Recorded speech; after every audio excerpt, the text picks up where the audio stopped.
I made several trips to the range with the VRBP-100.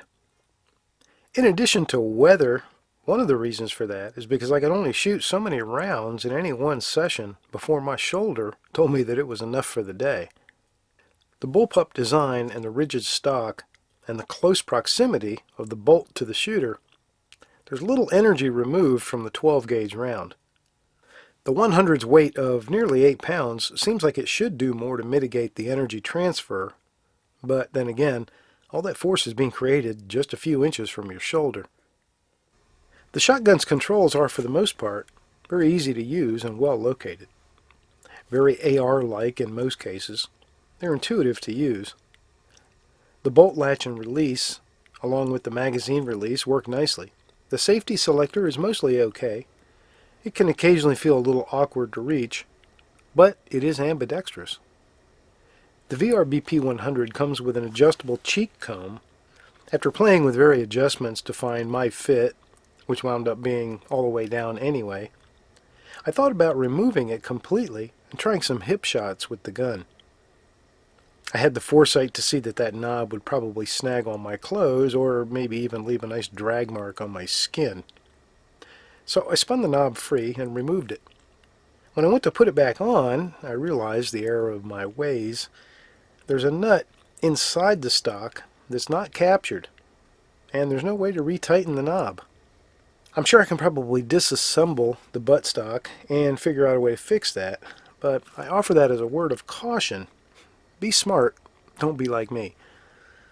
The pistol grip is decent and didn't give me any cause for complaint, though some may not like it because of the finger grooves. The trigger, however, is a bit rough and heavy. I tried measuring it with my Lyman digital gauge and it would not measure. I'm going to have to estimate that it's probably around 13 or 14 pounds. It's a bit of a tough one. The fore-end is well shaped, but a bit lacking in a truly good grab point. Obviously you want to keep your hand out front, but there's no intuitive place where it feels like it truly belongs. And you're going to really need a good place to hold on when this baby rocks. I finally settled into a nice handhold position, but I always felt like it was just jumping a little bit more than I could manage with each shot.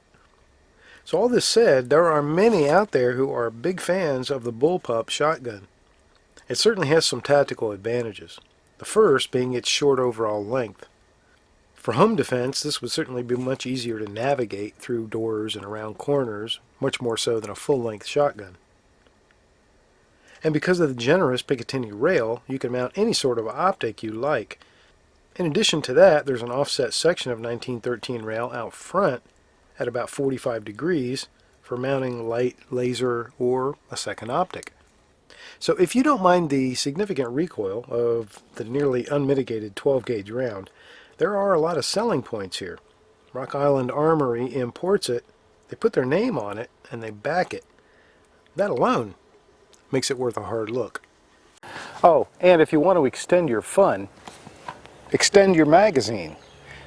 There's a 19-round magazine available from Rock Island Armory.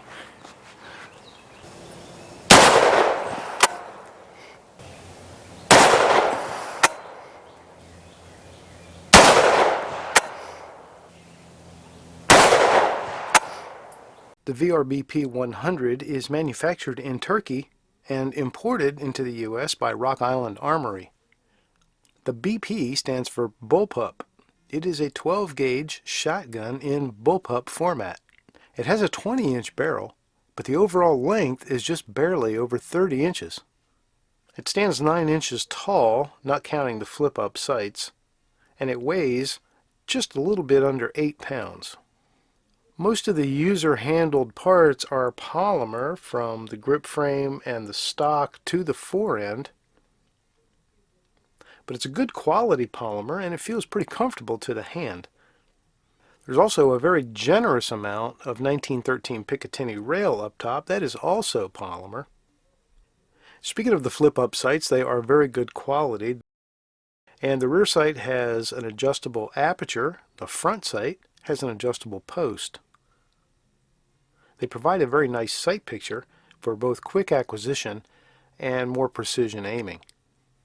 It is a semi-automatic shotgun fed from a magazine. Comes with two 5-round magazines. You can also get a 9-round magazine, and if you're a better man than I am, a 19-round magazine.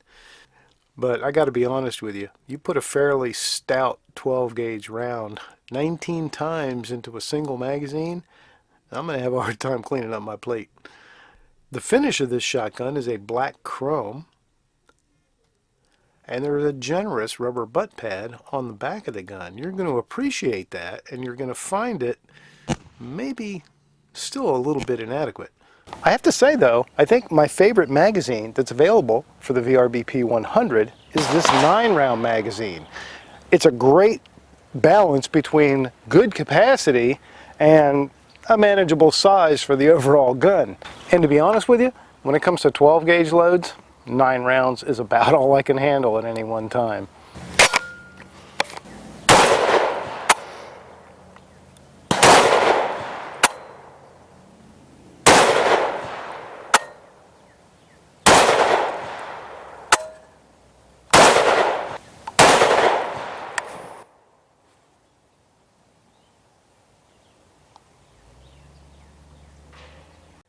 Rock Island Armory also provides, with the VRBP-100, 3 chokes. One is already in the gun. 2 additionals are provided, along with a choke wrench. The modified choke was installed in the gun when I got it, and that's good for general purpose. I didn't see any reason to change it. There's also a cylinder and a full choke available in the box. The folks at Rock Island Armory also provide a second gas piston with the shotgun. The one you see me holding is for heavy loads like magnums. The one that's included, installed in the gun, is for lighter loads.